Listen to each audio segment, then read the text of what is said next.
good, y'all? It's the Demouchets React, and we're back with another video. Who we got today, C? Today we're back with another American reaction. So excited about this video. If you're new to us and we're new to you, make sure you scroll down, hit that subscribe button, and turn on the post notification bell because we're on the road to 50K. And we cannot get there without you guys, all right? Join the family. Without further ado, let's get into the video. Let's get it.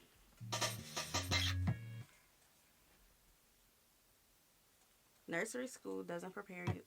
So, as a nurse of 5 years, I've had this happen multiple times, and I would say that my... I gotta get the message.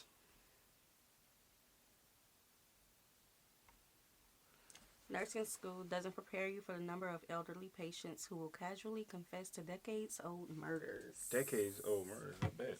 So, as a nurse of 5 years, I've had this happen multiple times, and I would say that my favorite time would be my first time that I've had this particular event that she's talking about happen. I was taking care of an elderly man who had dementia, but he wasn't far enough gone to where he was like a total, like, didn't know where he was. He knew, but he was far enough gone to where we wouldn't really be able to do anything. He told me one night exactly how he killed his wife and exactly what he did with her, why he did it, and the whole 9 yards. And for years, his wife had been missing. No one could find her. She just up and vanished. His kids don't talk to him. Nothing. This patient has since passed away now, but it was just the freakiest thing. And he confessed it to me and a couple other nurses before he went kind of completely off the deep end with his dementia. And the one part that kind of sticks with me the most is at the end he told me, and you can't tell anybody and nobody's going to do a damn thing about it because I have dementia. And that was about it. So he was very aware to say that. Boy, they want to take that to the grave. All right, Mr. Johnson, time to take your medicine, man. I killed and buried 7 children in 87. I know. They in my house, I know. They're buried in your basement. Shut up, Dan. Take these pills, bro. Shut up. Y'all have no fucking idea. No fucking idea of the crazy shit that medical staff hear when it comes to end-of-life care. I worked med-surg oncology, so people dying of cancer. And this was a million years ago. I quit healthcare. I can't hack it. My soul is too soft and too tender. I can't deal with that level of death and trauma on a day-to-day basis. But just the shit that these people would confess on their deathbeds, like lynchings and like just general day-to-day murders, like, oh, I killed my husband and buried him under the bulkhead, or like, there's CP on my computer at home, will you go and delete it for me so my kids don't see it? And, you know, crimes against children and tax fraud. I got tax fraud one time. I'm a CNA. I don't get paid enough for that. No, ma'am. No, ma'am. I have so many stories to share. So I used to work as an alien. Listen, I have the trauma already just for listening to them. It's getting bad already. It's like, huh? I know you got dementia and all this, but are y'all not mandated reporters? Even if they do have dementia and all these things going on with them. I don't even know how to respond to this. Because that's just a lot to take. Yeah. Like, you doing your job and then somebody says something crazy. It's like, I didn't need check. to know that. Do you want me to tell somebody? Like, right. At least to go check. It's more intimate than a nurse. We would do all the personal cares and we would be with the residents for a lot longer period of times than you would as a nurse.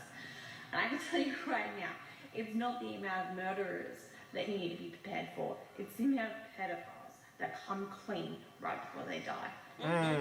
That's what happens. They be gone. They know they finna go. I worked as a CNA for 4 years in long-term senior living facilities and nursing homes. And as a CNA, you are the ones that are most hands-on with the people.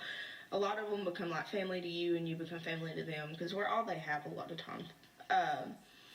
But there was a lady I'd heard a rumor about what she did, and I never truly believed it because, you know, it's a nursing home. Things go around that aren't necessarily true. And I was talking to this lady one day, and remind you, I have cared for this lady from the time she came in and was completely in her right mind to the time her Alzheimer's had completely consumed her and she just wasn't all there anymore. And at that point, they start talking out of her head. And I was providing care for her one day one day he was hitting on her and everything, and she had enough, and they had a double barrel shotgun, and so she shot him right in the chest and she killed him because she was tired of being beat on. And she just straight up told me that, and she told me she didn't regret it, and she hope he's in hell, and she laughed about it. She was This was very one of my aware. favorite patients from North Dakota. She didn't have to think that one through. She If was you ready know to do what she the had to do. old series I had done called Ortho Stories, I talked about Cecilia. So Cecilia was the one who confessed to decade-old murders.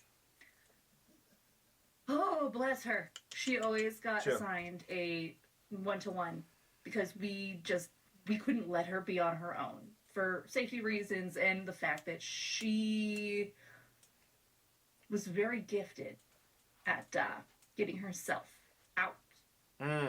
What that mean? So Get to that. Cecilia, well, I had her one day, just sitting on the floor, going through her duffel bag that was full of random scraps of paper, started telling me about when she worked at a very small town bar that she had owned. I don't even know what decade she thought it was, but she told me about these two men that she had witnessed trying to get a very drunk girl out of her bar.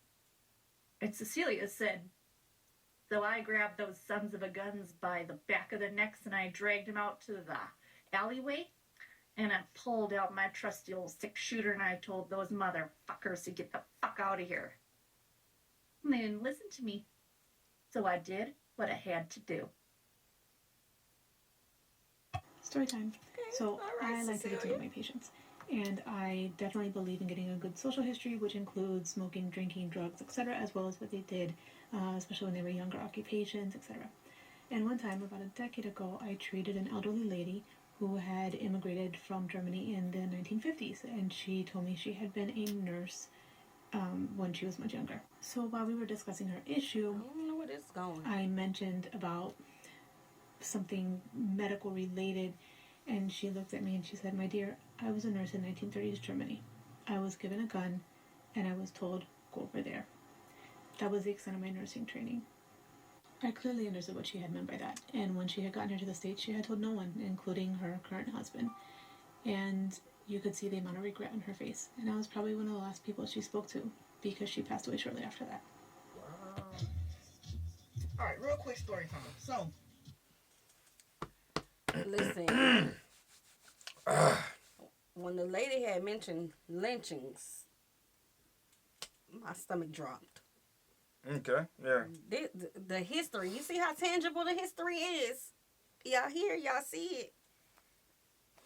I don't gotta say more. It's all up here, y'all. Okay. Everybody got a whole file of stuff. They try to get it off before they go down, you know what I'm saying? Before they... And I'm not just saying for that one specific, but a lot of these situations are just, you know, it's memorable for these people. They got to live it over and over and over and over again. And you don't know who else they told and told them to keep it a secret.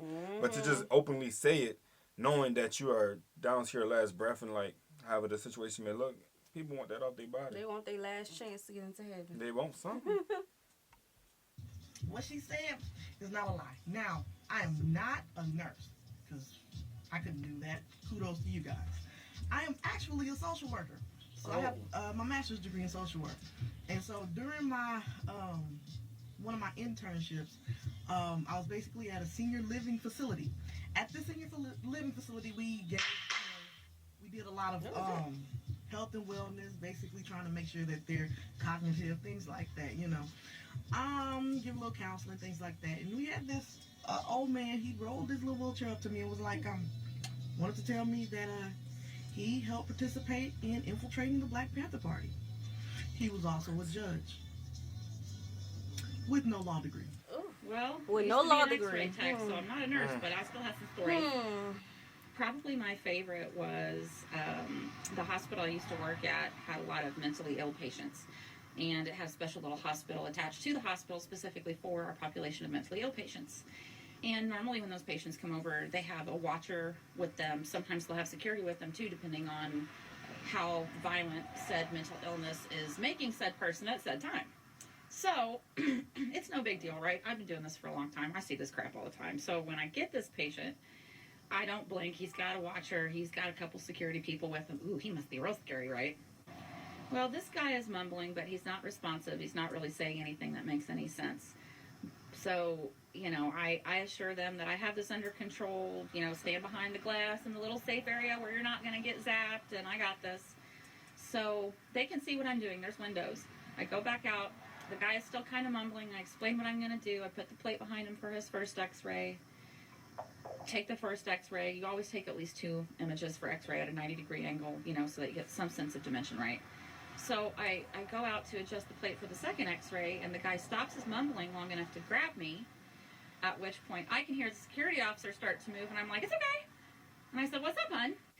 And he stopped mumbling, and he looks me dead in the eye, and he goes, I killed the bass player for a satanic rock band back in 1974, but that's okay, because he deserved to die.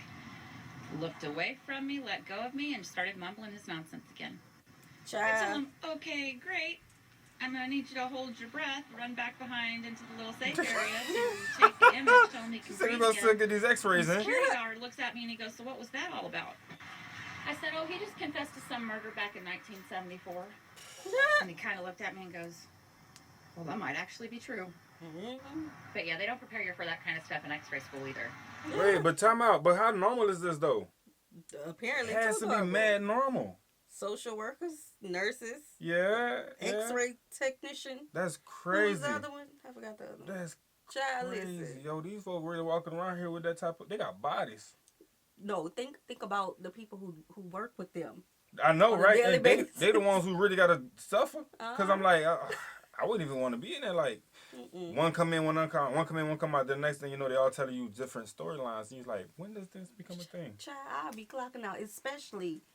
And somebody told me something about infiltrated the Black Panther Party. I know they reported clocking out for the day. Yeah. Let me tell y'all something. I've been a nurse almost 9 years, and it's not necessarily that I hear stories. It's just that I know for a fact that a lot of stuff in my family was able to happen because of medical prejudice in the hospital. I've had family members I know that are no longer with us because when nobody checking for no missing black person back then, they could just go missing. Yeah. Not even back then. Grandpa cheated on my grandma. Missing.